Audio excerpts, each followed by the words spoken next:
నా జీవితంలో చాలా ఎలక్షన్స్ ఫేస్ చేస్తే కానీ వేవ్ కనపడేది, వ్యతిరేకత కనపడేది.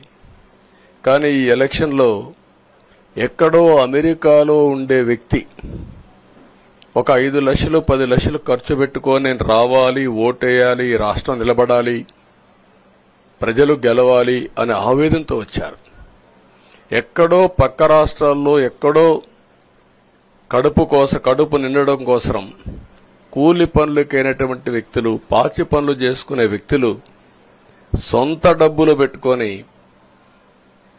నేరుగా ఇక్కడ రైల్వే స్టేషన్లో చూస్తే, బస్టాండ్లో చూస్తే భోజనం కూడా ప్యాక్ చేసుకొని తీసుకొచ్చి ఇక్కడ భోంచేసి ఓటేసే పరిస్థితికి వచ్చారు.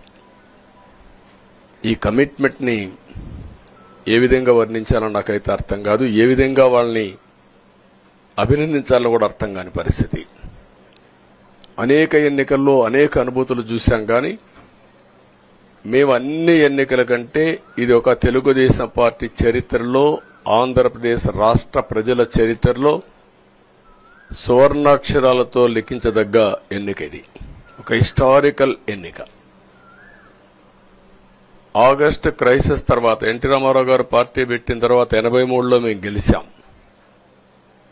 అప్పుడు 200 సీట్లు వచ్చాయి. కొత్తగా పార్టీ పెడతానే ఎన్నికలకు వెళ్లి 9 నెలలు అధికారంలోకి వస్తే 200 సీట్లు వచ్చాయి. 94లో మీరు ఒక్కసారి చూస్తే ప్రజా వ్యతిరేకం వల్ల 3 ముఖ్యమంత్రులు మారడం వల్ల ఆ రోజు మీరు ఎన్నికలు చూస్తే దగ్గర అపోజిషన్ పార్టీకి రిక్వైర్డ్ నెంబర్ అంటే అపోజిషన్ లీడర్గా వచ్చే స్టేటస్ రాకుండా వచ్చాయి. అవన్నిటిని వర్పించే విధంగా ఈసారి ఊహించని విధంగా వచ్చింది. అంటే దానికి కారణాలు నేను ఎక్కువ చెప్పక్కర్లేదు, అనుభవించిన ప్రజలకే అర్థమవుతుంది.